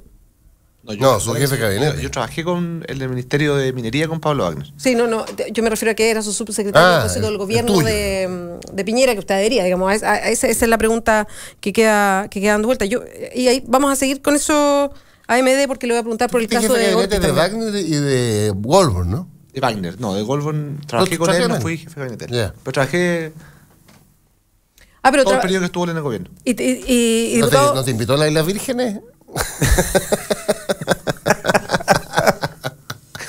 Si no fue, pero bueno, ya. ¿Por qué por la cara no voy a entrar, no voy a entrar en ese, No, pero- ese dato. Está bien, bueno, Yo me ya. imagino que le está preguntando por las playas. Claro. ¿no? Sí. No, por las vírgenes ya no hay, pero... El nivel de desconfianza. Usted pensó otra cosa, diputado, que le estaba No, yo preguntando. pensé eso, que con un lo que pasa sentido. es que la- No, lo que pasa es que- ¿cómo se le ocurre? Hay un No. tema que ayer nos tocó, cuando estábamos precisamente en la Comisión de Constitución viendo esto, que alguien dijo, bueno, y estaba viendo el tema del financiamiento, y alguien dijo, bueno, es que los empresarios apoyan a la derecha. Y yo lo quedé escuchando y le dije, ha quedado bastante demostrado que no era tan así. Que no era así. Que durante 25 repartida la años cosa, se dijo la derecha con los empresarios, la derecha con los empresarios, la derecha. Y cuando se empieza a abrir un poquito el naipe, uno se da cuenta que no era un tema que la derecha con los empresarios. Es más, si uno se pone, quizás una cosa que no creo que haya que hacer, pero que uno puede hacer, que es empezar a ver. Claro, uno dice, no solamente no estaban con la derecha, sino que los aportes en materia de lucas eran bien potentes. Pero mira, que lo que pasa para es que la izquierda. hay que separar aguas en esto. Las donaciones legales, tomando la última elección una vez más de parlamentario, 2/3 para la derecha, 1/3 para la nueva mayoría. E incluso dentro de esos 2/3 para la derecha, la UDI se come Renovación Nacional, pero con papa frita, ¿ya? Porque son 3/4 para la UDI y 1/4 Renovación Nacional de esos 2/3. ¿Donación de Piñera incluida y todo? Todo. Lo que tiene razón Juan Antonio es que cuando sumemos las donaciones fuera de campaña, en una de esas hay un cierto equilibrio. Ya no sabemos, exactamente. No, hay que sumar. Todos hablamos de esa cifra y por eso es que siempre estaba se apoya mucho más, específicamente la UDI, el sector empresarial, en Claramente. fin. Pero claro, Y te digo más, hay una distorsión. Con lo En la campaña de que Bachelet estaba dentro de ley. Oh, No, por exactamente. supuesto, porque era el análisis Ahora, que hay uno dos hacía. cuentas. Porque era el análisis que uno hacía, ¿no? Sí, es verdad. Teníamos una cuenta y ahora se abre una segunda cuenta. Oye, pero, no, Francisco. Es un dato para cerrar. que la gente, porque se repitió mucho y era un error. Bachelet en la campaña versus Matei tuvo muchos más ingresos Bachelet que Matei. Pero cuando tú desagregas el componente de los ingresos, en las donaciones reservadas de las empresas, Matei tuvo más que Bachelet. No, perdón, pero hay un tema que es súper de fondo y ahí voy a hacer un punto. Es verdad, cuando uno ve ese punto, pero cuando uno va a ver un ítem que desapareció, ahora lo eliminamos de la ley, que eran las donaciones anónimas. Claro. Que era que las personas Ahí naturales Bachelet tenía podían donar, no me acuerdo cuál era el monto. Hay un tope. límite. Era un tope. Tiene un Pero límite. la presidenta Bachelet tenía 1.100 millones y Evelyn Matei tenía 0 pesos. Y aquí uno empieza a decir, ojo, porque hay un tema que es bien de fondo. Y uno dice, ok, De 500 1.100. mil pesos las donaciones Claro. anónimas, ese es el rango. Era un monto como así. Hasta 500 mil. Entonces, eso significaba, tengo Veintue. entendido, que 10.000 o 8.000 personas tienen que haberle hecho a la presidenta Bachelet el máximo de aporte anónimo. Sóplame este ojo, dice usted. Ah, solamente ojo. Sóplame este ojo. Pero eso son las cuentas. Estamos de acuerdo, estas son las cuentas, pero Pero es que las cuentas lo que valen, pasa- lo las que pasa cuentas es que valen poco también- porque el CERVEL es una especie de contador público, ¿no? El CERVEL no es capaz de fiscalizar nada. Sí, pero, además, perdón, pero ya el rótulo de aporte reservado y esta, ¿cómo se llama? Aporte Aporte anónimo. anónimo, ya a uno le dan, como digo yo, 3 tiritones, porque lo ideal es que todo sea súper Bueno, transparente. Por eso va a cambiar. Que ahora. El efecto de la ley Emilia, por así decirlo en este plano, se acabaron las donaciones anónimas, se acabaron las donaciones reservadas. No tiene que ser. Sí, No, era mucho mejor. Yo quería ahora integrarlo a ustedes dos con temas que están hoy día en los medios de comunicación. Voy a partir por el diputado Coloma, que es de la UDI. Me gustaría que nos contara cómo enfrentan lo que está pasando con el senador Jaime Orpiz, que es una situación bien compleja porque cae en lo que uno podría decir, y la denuncia va a ir por ese lado, que es el cohecho, porque él estaba ejerciendo como parlamentario, era miembro, presidente de la Comisión de Pesca, y él estaba triangulando platas, esa es la acusación, y él lo reconoce, con una empresa pesquera, con Corpesca en específico. La UDI, ¿cómo lo toma esto? Porque hay una suerte de defensa del senador Orpiz, declaraciones del presidente del partido de la UDI que lo comentábamos acá, que era como que celebraba la honestidad del senador al reconocer que fue deshonesto, era más o menos esa la figura. Ahí se habló de irregularidades administrativas, que es un nuevo... ¿Otro eufemismo, dices tú? No había escuchado esa manera de referirse a la irregularidad. Hay una irregularidad administrativa que uno se pregunta cuál podría ser esa cosa. A ver, decir primero que nosotros hemos establecido, guste o no guste, desde el día de uno, un criterio. Que es decir, veamos qué dicen los tribunales de justicia. Y yo lo considero... yo voy a preguntar si a usted le gusta, le acomoda que sea así, que esperar hasta que la justicia hable. Yo de verdad creo que sí. Yo creo que de verdad es el criterio correcto, porque de lo contrario lo que empieza a pasar es que cualquier persona que sale con cualquier cosa es inmediatamente juzgado, inmediatamente condenado al mismo tiempo. O sea, hoy día cualquier persona que se le diga, oye, parece que hubo una boleta cerca de alguien tuyo, ese está condenado, al tiro. Yo creo que es importante también decir, esperemos un poco, dejemos que los tribunales funcionen, la justicia está haciendo la pega. Sí, pero en este caso no es una boleta de tercero. Acá de un pariente tuyo. No, él recibía en su cuenta corriente una cantidad y él ya lo reconoce, regulando, evidentemente, pero llegaban a su... Oye, y lo que tiene ese criterio, yo lo acepto. El PPD y RN tenemos otro criterio, que es como intermedio. Militante formalizado, militante congelado. Militante condenado, y ahí nos tomamos con la UDI, es militante expulsado. La pregunta que uno se podría hacer es, ¿responsabilidad política es igual a responsabilidad judicial? No, no, son responsabilidades distintas. Son responsabilidades distintas. Y si son responsabilidades distintas, ¿por qué la responsabilidad política se rige por los cánones judiciales? Voy a poner un ejemplo.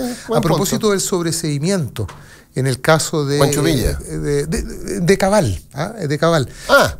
Porque jurídicamente se configura el delito de estafa en la medida en que hay una intención positiva de inferir un perjuicio en la persona de otro, su patrimonio, etcétera, etcétera, ¿no es cierto? Por un lado. Habla el abogado Escobar. Pero que se haya producido efectivamente el perjuicio, ¿no es cierto? Ya. Al momento de haberse hecho este arreglo en el que hay... 1.000 millones. 1.000 millones más una propiedad, bueno, desaparece el perjuicio y por lo tanto, ergo, no hay delito de estafa. No hay estafa, obvio. Claro, eso jurídicamente, pero políticamente, o no, ni siquiera políticamente, éticamente, moralmente, había algo indebido, existió esa... O sea, la responsabilidad judicial definitivamente no es lo mismo que responsabilidad judicial. Es verdad que hay un tema, pero yo también creo que lo que pasa acá es que, y ver la misma lógica de hacer el juzgamiento previo por parte no de los tribunales, sino que por parte de la ciudadanía, sobre todo por una persona que se ha dedicado al mundo político durante muchos años. En el momento mismo que la UDI le dice a cualquier persona o cualquier partido, le dice que hasta aquí no llega, yo siento que en la ciudadanía eso provoca un efecto de sentencia automático. Pero en el mismo también, en el caso de Moreira y con el que se ha comparado, y en el caso del senador Orpiz, los dos han dicho que hubo algo impropio. Está bien, pero dejemos que los tribunales... Es que de nuevo, volvemos a los tribunales y ahí uno se pregunta de nuevo. Entonces, la responsabilidad política es la misma que la responsabilidad judicial. No, de hecho no es la misma. Y lo otro es que cada partido tiene sus distintas instancias. Nosotros, y esto lo vimos, le dejamos esa responsabilidad al Tribunal Supremo. En el primer caso, tengo entendido, no estoy casi seguro, se han presentado antecedentes al Tribunal Supremo y el Tribunal Supremo tendrá que ver cómo resuelve esta situación. No es ni siquiera el presidente partido. Es el Tribunal Supremo el que va a tomar la decisión de cómo hacerlo. Pero a mí lo que me preocupa es que yo siento que vamos, hoy día, sobre todo como está el tema, que está muy candente, muy a rato, muy violento también, salir y prejugar a alguien es ponerle la lápida. Y de lado y lado. Yo me acuerdo cuando al principio se apuntaba única y exclusivamente a la UDI. Uno sentía, oye, ustedes aquí nos quieren destruir, pero no judicialmente, comunicacionalmente. Empiezan a entrar otras empresas, otras sociedades, Cabal, todo eso, Y ahora sí hay que esperar la acción de la justicia. Entonces yo creo que la tentación a anticipar juicio es muy potente en una sociedad tan mediática como la que estamos viviendo. Yo siento que aquí no se anticipa juicio, yo insisto en eso, hay un reconocimiento que uno puede valorar, pero cuando ellos reconocen. Claro, para la UDI es más difícil porque tanto Moreira como Orpiz han reconocido. Han reconocido, sí. Pero la UDI tiene un criterio que el reconocimiento no altera el principio de ese criterio, que es esperar el fallo judicial. Y tiene un valor en sí, digamos, reconocer. Eso es un valor frente a la comunidad. Aparte, ojo, lo hemos hecho en el caso no la UDI, en todo. Nosotros hemos de hecho, la UDI pidió perdón al principio, por penta. En el caso de Jaime Orpiz, una cuestión que nos ha tocado, yo lo mencionaba el otro día. Aquí, el tema de la ley de pesca, además, había una. No, eso es claro, puede haber un delito, pero ya en el plano de lo político también, a propósito de este muro que hoy día se quiere hacer entre dinero y política, existe una obligación que es de abstenerse en los asuntos en que se tiene interés. Y si hay un depósito mensual, por la vía que sea, de Corpesca, o sea, así como hay valentía en reconocer, bueno, también justamente es esa la obligación de decir, sabe que yo en esta materia tengo interés y yo no voto. Lo que pasa es que cuando se viola ese principio no tiene sanción. Y es un tema. El tema de cómo. Sí, es que no es para ensañarse, perdona, no quiero ensañarme con personas. Me interesa el principio que está atrás. La institucionalidad, me interesa la institución senador, la institución senadora, la institución diputado, diputada. Sí, yo siento que ahí tenemos que avanzar mucho todavía respecto de cómo establecemos que una persona no vote o se inhiba o declare que tiene alguna incompatibilidad respecto de las distintas votaciones. Yo creo que ahí sí tenemos que avanzar en forma más clara, precisamente para evitar esto. O sea, y de todos lados. Yo siento que hoy día, para que una persona no vote y se inhiba de votar, basta. La única fórmula es que él diga. Claro. Por el artículo, no sé cuánto. Es unilateral. Pero no hay algo más de fondo. Igual, yo siento que esas de las cosas en las que estamos obligados, ni siquiera... Se mejoró con la declaración de patrimonio e intereses. Yo la hice por el Banco del Estado. Yo la he hecho todas, desde que se crearon. Y la de ahora es mucho más exhaustiva que todas las anteriores. Pero sigue sin ser tan potente. Eso es lo que yo siento. Yo digo que es más potente que la otra. Me falta mucho. Yo no tengo ni una acción de nada. Yo tampoco. Entonces, para mí, yo me demoro a hacer la declaración de intereses... me pongo mi casa y mi crédito hipotecario, punto. Claro, y es interesante la declaración de interés porque cuando se le pide al parlamentario, la parlamentaria, bueno, o a quienes están en el ámbito de lo administrativo, que se inhiba de aquellos asuntos que tienen interés, interés se entiende lo que está expresado en tu declaración de interés, para que la gente vaya entendiendo. Claro. Es interés aquello que está declarado. Ahora, lo que pasa es que no es que tenga pero sigamos el ejemplo de Orpiz. Lo que no está declarado no es interés. Por eso es que es tan grave también. Por eso es jodido, es muy jodido. No incluir en tu declaración de intereses, por ejemplo, los terrenos que se hizo. La compra. Se va haciendo patente, claro. Donde Peñalillo es socio. Claro. ¿Y por qué no lo inventó? ¿Por qué no lo incluyó en su declaración de intereses? Claro. Estoy tratando. Sí. Todo esto permite en un afán pedagógico. Si los diputados y los senadores aprueban luego, son 18 proyectos de ley, vamos a quedar en un estándar superior. Siempre va a haber trampa, pero la trampa va a ser más jodida. Mira, yo creo que el mayor incentivo, el desincentivo para hacer trampa en el futuro es la pérdida del cargo. Esto es lo mismo que pasó con las colusiones, mira. Yo siempre pongo el ejemplo que es brutal. Las farmacias estafaron a centenares de miles de chilenos con la colusión de precios. Ya. ¿Cuánto ganaron las farmacias por ese concepto? La Fiscalía Nacional Económica determinó una ganancia por ese concepto de 57 millones de dólares. Les aplicó la misma fiscalía las multas más grandes de la historia de Chile, 41. O sea, negocio. Sí, claro, sale más. ¿Qué es lo que mandó Bachelet ahora? Sí. Usted me hace trampa en 100, la multa es de 200. Es que no puedo calcular, presidente. Me paga el 30% de las ventas. Más 5 años de cárcel efectivo. Se acabaron las farmacias, se acabaron los pollos, se acabó la Polar, se acabó los interurbanos. ¿Quién se va a arriesgar? ¿Te cacháis lo que es? Robo 50 y tengo que pagar de multa 100, más cárcel. Sí. ¿Cómo se explica Codelco, Francisco? Sí, yo iba a preguntar lo mismo. Un palito verde solo para gente de la nueva mayoría. En un plazo bien largo, sí. Pero da lo mismo. Mira, yo de todos esos casos los conozco a todos. A mí me consta el caso de Insunza. la empresa de Insulsa. Pues yo lo contraté siendo ministro a la empresa. Se llamaba Sistema Consultores, y a mí como ministro me servía mucho, que yo creo que es lo que él vende. Ni siquiera es un documento, es un impreso, que eran análisis diarios, semanales y mensuales de una lectura política como en tercera derivada, ¿me explico? No es lo que tú lees en el diario, ni siquiera el que pasa, es más fino. Eso es lo que yo... Estamos hablando de Jorge Insulza, el ministro secretario general de la Presidencia, por si acaso. Claro, ese se llama Sistema Consultores. Ahora, en el caso de Codelco hay de todo. Está esto que estoy poniendo de ejemplo. Hay Vallespín, por ejemplo. Yo lo conozco mucho, fue intendente del presidente Lago. El tipo sabe de medio ambiente. Sabe. Y si lo contrataron para eso, es porque sabe. Pasó una celulosa nomás en Valdivia, pero bueno. La de RAL, no. La del río. La del río, la de los cisnes. O sea, Celco. No puedo generalizar porque los casos que yo conozco me consta que son personas que entendían del tema. ¿Ya? Está la Corporación Tiempo 2000, que diría Jorge Navarrete. De hecho, en la lista está Chile 21 con $25.000 una vez. ¿Estamos? Lo que pasa es que la lista que pidió la UDI son las personas, no las instituciones. O personas arrastrando instituciones, por así decirlo. Entonces es re injusto hacer una cosa general. Por lo menos lo que a mí me consta es que la empresa de Insulsa existía y de hecho yo la contraté siendo ministro vocero de gobierno.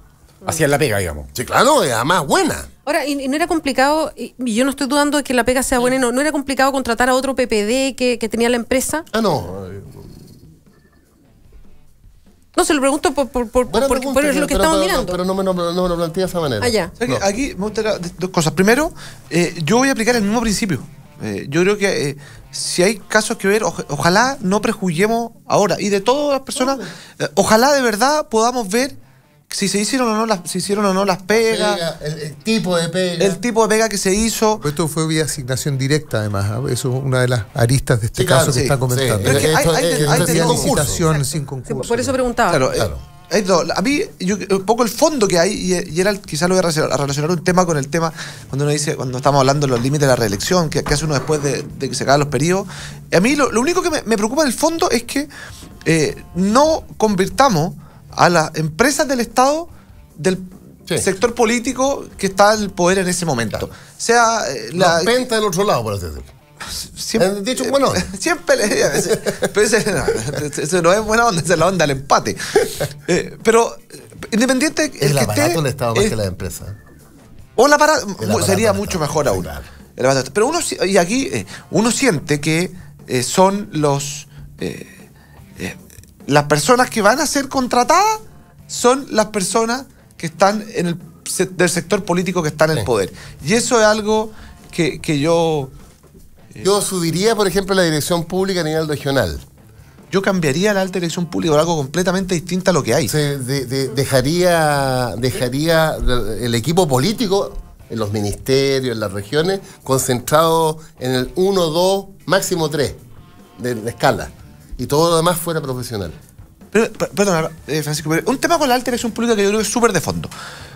Cuando se concursa un cargo, el que sea, finalmente llegan los currículums, los 3, 4, 5 personas dependiendo del cargo, a la autoridad política. Claro.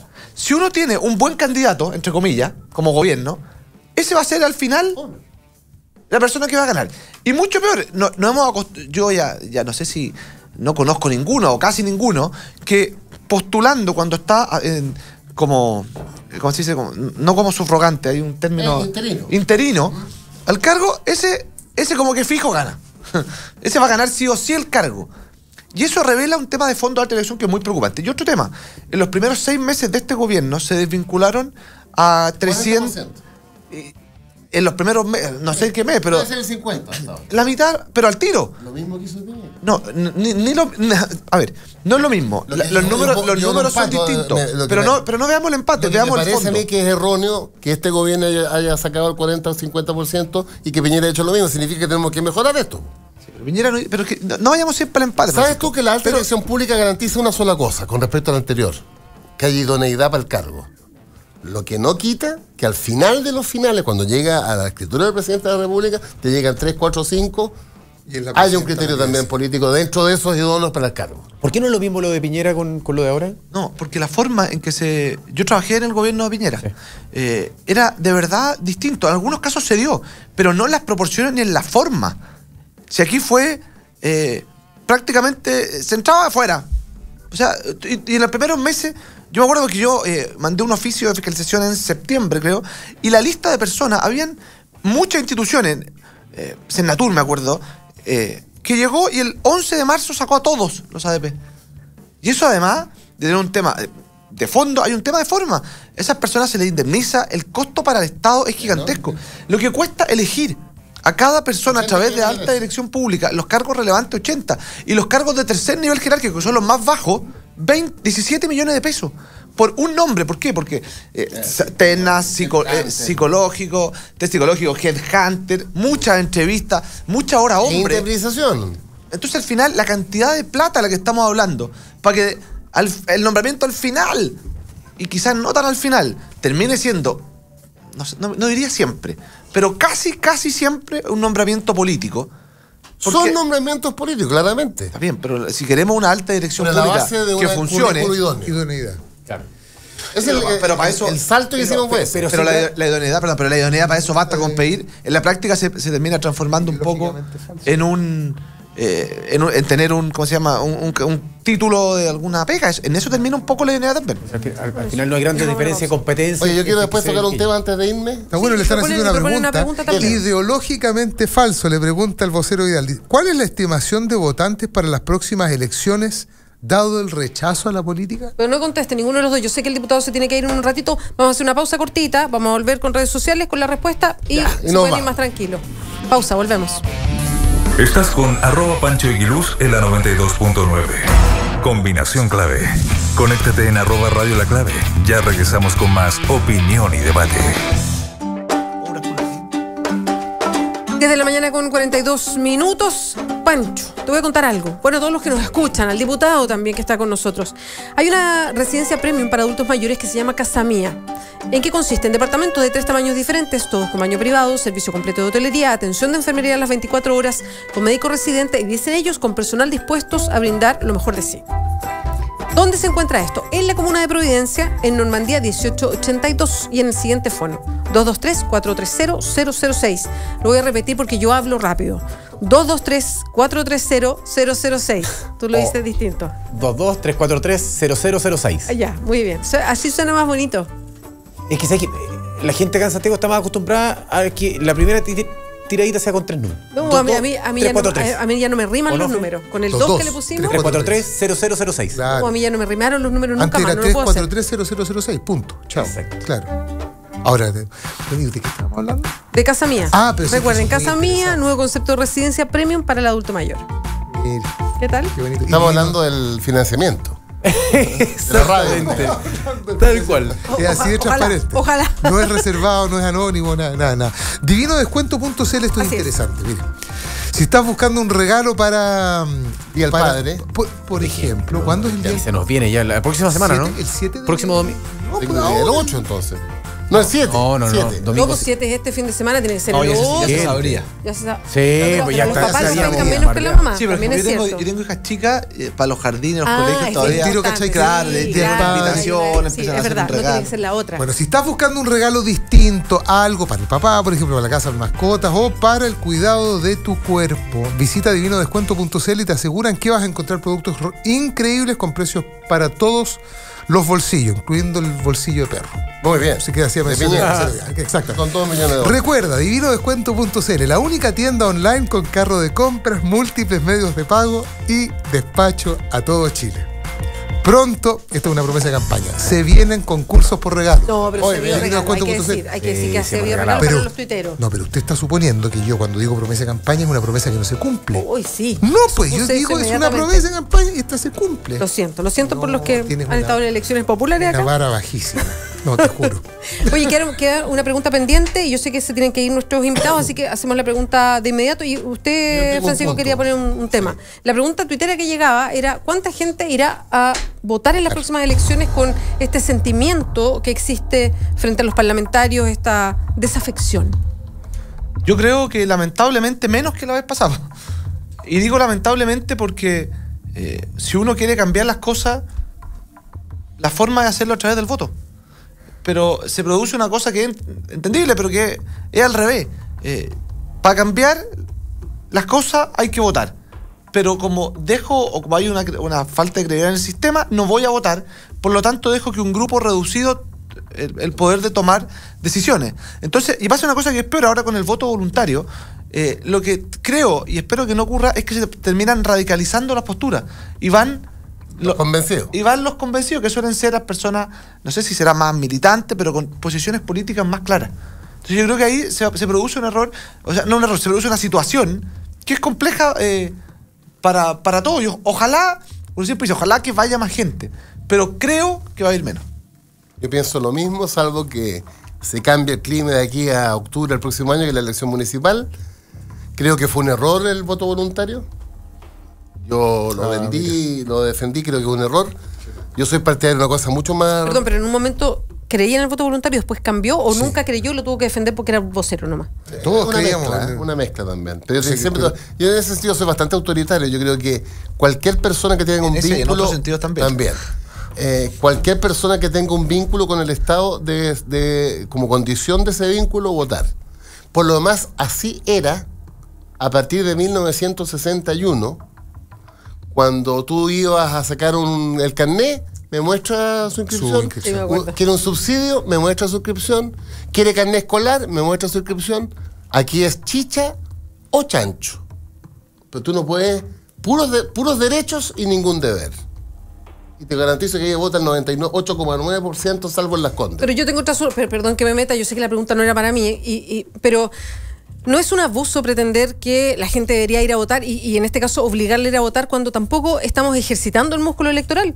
Si en este país no hay plebiscito, a uno no le piden la opinión para nada, no tiene injerencia en lo que pasa, solamente para elegir una autoridad.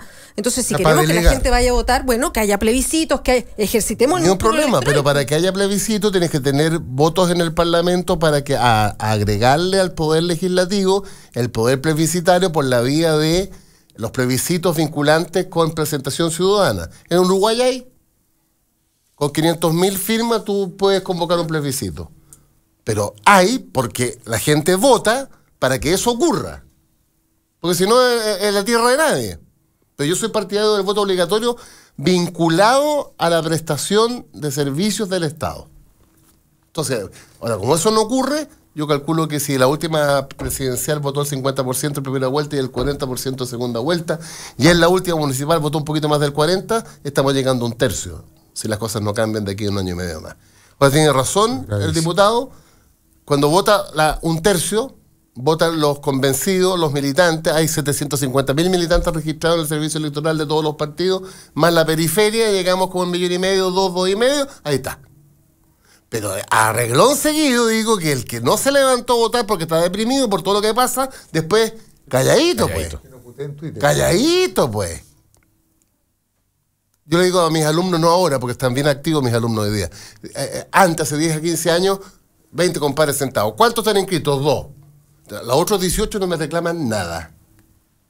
Delante mío no me piden carnet escolar, beca, crédito del Estado. No, Francisco, pues. Yo no comparto nada de eso. Porque también puede ser una estrategia política no votar. O sea, bueno, es una decisión política. Se levanta y dibuja una viuca en el voto, pero no, no comparto. No, porque eso también es una acción. Anular el voto tiene un significado, en blanco otro, y no ir a votar otro. No es lo mismo. No es lo mismo. Es una lectura política. Si tú estás en contra de todo, vas y votas en blanco. Vas y votas nulo. O no voto, que también puede ser una elección política. Bueno, pero contémoslo. Voluntario. Bueno, vota en blanco. No votar es votar en blanco. No, votar en blanco es ir a la urna, entregarlo sin rayarlo ni nada. Exactamente. Es más jodido. No es lo mismo. Es más jodido no ir a las urnas. Es decir, yo estoy fuera de esto. Yo estoy fuera del sistema. Fuera del sistema, pero quiero carnet escolar, quiero Serviu, quiero crédito, quiero beca, quiero fondo solidario. Pago impuestos, sigo las reglas. Eso también es cumplir con deberes. Sí, pero claro. Impuestos indirectos, la mayoría de los chilenos indirectos somos una minoría los que pagamos. Perdón, el IVA. El IVA es para todo. El IVA es para todo y pucha que pero a mí me gusta, ¿no?, estas cosas de doble entrada. Yo lo miro del otro lado. A mí me encantan las libertades. Yo creo que la opción del voto. No, tiene la libertad de no votar. De abstenerte. A cambio de un lindo parte. No, yo no, eliminaría el parte. También es que si eliminar el parte deja de ser obligatorio. No, es que es obligatorio por vía indirecta, como era antes, 1960. Sí. Sí. Bueno, y el tema que yo quería tocar es el siguiente. Tiene que ser un tema muy breve después del... Sí, ningún problema. Yo creo que el tema de la educación gratuita, que hoy día viene la revista que pasa dedicada a su artículo central, mi gobierno se entrampó por un criterio equivocado en la cantidad, o sea, un criterio equivocado en la clasificación de los potenciales que inician la gratuidad. Esto porque hoy día son las universidades del Consejo de Rectores. Fíjate que saqué la cuenta, y como tenemos una restricción de plata, solamente hay $500 millones para esto, tú podrías graduar, pero dicho así, en vez del 60% más vulnerable, con el actual criterio, 40. vas al 30% y los incluyes a todos. Incluso es más o menos el mismo número. Pero a reglón seguido dice 30% de gratuidad vulnerable el 2016, 50% el 2017, 70% el 2018, que es el compromiso de Bachelet.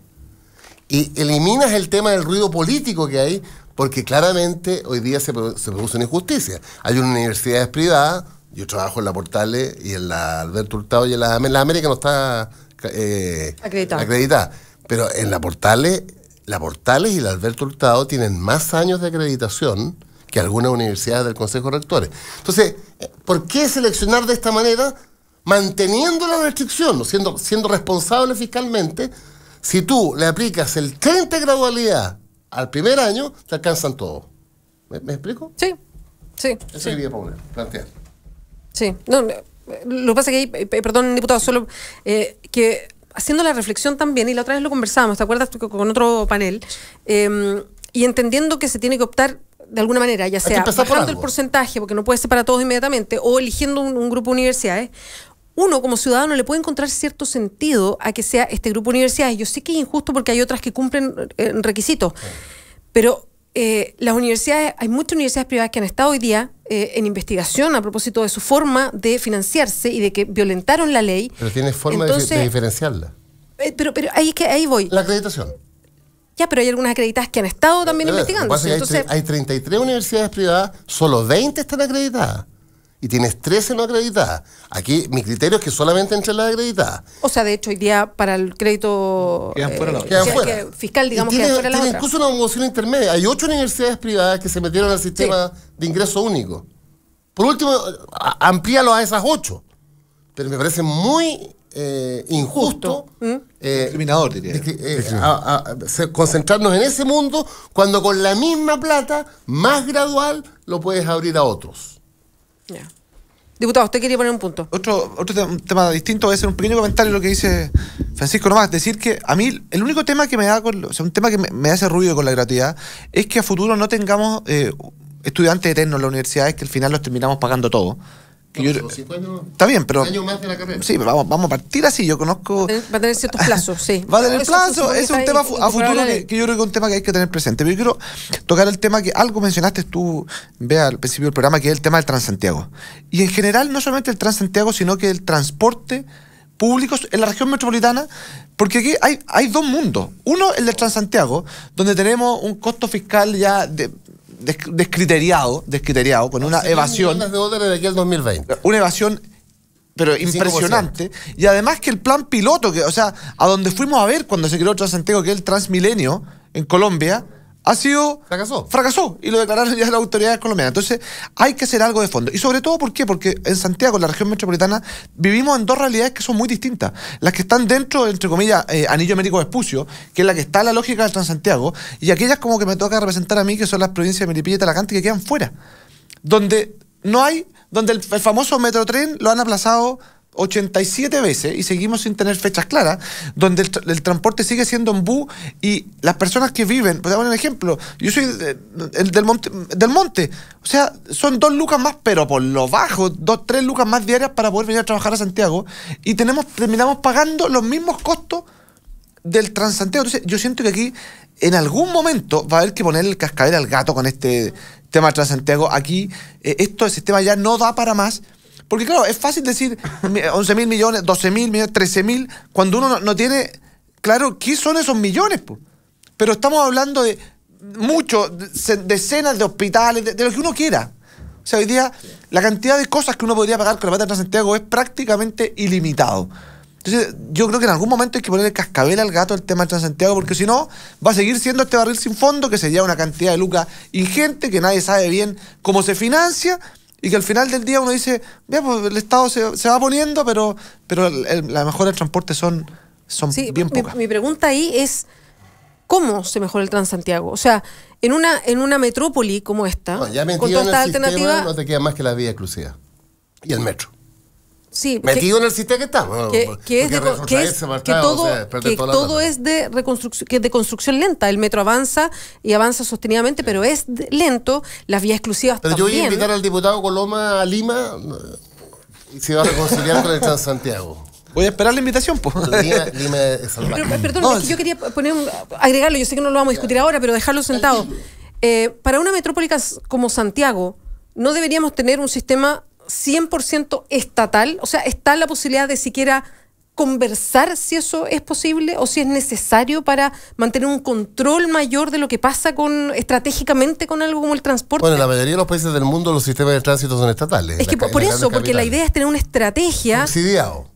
No, pero, o sea, absolutamente. Bueno, el Transantiago está subsidiado. Es que hoy día el Transantiago está en manos de privados, pero con toda la plata que pone el Estado encima para que le garantiza la rentabilidad a los privados. Exactamente. Obvio. Yo digo, bueno, Frey fue un día, ¿se acuerdan ustedes que Frey se lo usó que había que estatizarlo? ¿Se acuerdan? Sí. El 2009, la campaña del Claro. 2009. A mí me pasa una cosa con todo esto. Yo siento que de repente uno dice del Estado como que fuera un ente maravilloso que no se equivoca. Lo que pasa es que hay un tema de fondo, porque uno dice... Con distancia, ¿no? Yo no digo que lo haga... Pero poniendo, por ejemplo, el metro. El metro es del Estado, claro. Y el metro funciona bastante bien, está súper lo más controlado posible, es un sistema súper exigido, todo lo demás, pero... Se exigió más con el Transantiago. Exacto, y mirando lo que pasa en otros países, que también, como es algo tan estratégico como el transporte en una metrópoli, que haya una mirada de esa manera. Bueno, es un tema de campaña del próximo gobierno. Voy a proponer la estatización del Transantiago. Es que el metro, claro, pero el nivel de inversión que hay que hacer tiene que ser estatal, si no sería muy difícil que una empresa privada quisiera hacerlo. No, claro. Pero con todos los defectos que tenían las micro amarillas, con todos, porque tenían muchos, hoy día nos van a costar 11.000 millones de aquí al 2021. Desde 2007 al 2020 son 11.000 millones. 11.000 millones de dólares. Una locura en plata. ¿Qué sería? O sea, se acaba toda la gente que está postulando casa tendría casa. No hago el cálculo, pero a ese nivel. ¿No era más fácil regular las amarillas que armar esto? No, claro. Esa es claro. Y las amarillas no eran estatales. Entonces, buscar siempre... No, el error principal fue otro. Buscar siempre que el Estado es el que nos va a solucionar el problema. A mí algo que a mí, al menos, yo no estoy de acuerdo. En febrero del 2007 no estaban las condiciones para iniciar el Transantiago. No estaban las nada personal, auditores, pero la historia... Y el ministro de Hacienda, para no pagar la multa... Ese era Andrés Velasco. Sí. Para no pagar la multa, que haber sido 20 millones de dólares, nos compramos 11.000 millones de dólares. No, perdón, pero la que dio la decisión final, ahí con todo respeto, Francisco, fue la presidenta Bachelet. Ella dijo, mi intuición... Bueno, pero Velasco se la convenció. pero es que eso es muy cómodo. Pero es muy cómodo decir que la culpa siempre es del otro. Un economista de Harvard... Pero fue una decisión política. Yo pienso un contador del Insuco tiene más sentido común. Yo entiendo que voy a pagar 20 millones versus 11.000 millones de dólares, pago los 20. ¿no? Perdón, no me hagan hablar de los economistas y cómo hoy día se han transformado como de la como de la ola de cristal mágica. Porque yo estoy de acuerdo contigo. Yo entiendo que Sergio Espejo advirtió esto y que no fue escuchado. Mira, el que sabe la historia completa y la escrito y en entrevista es Belisario Velasco. Él se oponía al inicio del Transantiago porque no estaban las condiciones y su contraparte frente a la presidenta era Velasco y Vitrán. Hacienda y Obras Públicas. Y lo peor de todo es que uno ve hoy día el 2015 y uno siente que todavía no estamos listos para Transantiago. Las vías exclusivas que hay deben ser pocas, el nivel de... O sea, todo se pensó que un sistema iba a funcionar porque iba a funcionar al menos no digo que iguales, pero similares al auto. Hoy día el doble y más. Entonces, al final, mientras no tengamos vía exclusiva, no se haga la pega que había que hacer hace años. Hoy día hay una experiencia a raíz de la preemergencia en Santiago. Yo estaba pensando lo mismo. Los Leones hoy día las 4 días exclusivas. Y lo otro es tomar decisiones con respecto a la congestión en Santiago. Claro. Oye, todos los días 2 dígitos, catalítico y no catalítico, y se acabó. Y de 6 a 9 fuera los camiones de la circulación y se acabó. ¿Por qué no? Pero nadie toma esas medidas, pues. Francisco, no las toma nadie. Y yo no sé si... Y lo dice con cara como enojado. Claro, cuando era parte del gobierno, me imagino que cuando era parte del gobierno también te decían esto. Y todo lo que se toma en ese sentido es impopular, entonces nadie lo hace. ¿Pero cómo hacer impopular que la gente ande mejor en Santiago? Porque guardando el auto, si tú tienes tu auto, es popular. Yo le garantizo. Bueno, Malacueva. No, pues ese es el tema, porque nadie quiere asumir ese costo. Se la dio que la Malacueva No, sí, Van creciendo. Va a haber que invitarlo después de las 22 horas, luego te un rato más. En vez del café con un pisco sour. Después de las 10 de la noche vengo. Sí, nosotros también a la pausa, eso sí. Francisco Vidal, muchas gracias por acompañarnos. Nos vemos el próximo viernes. Juan Antonio Coloma, muchas gracias por estar acá. Gracias, Chao, diputado. Va. Chao. La conversación está acalorada. Vamos y volvemos con Combinación Clave por la 92.9. Radio La Clave. Somos La Clave. 92.9.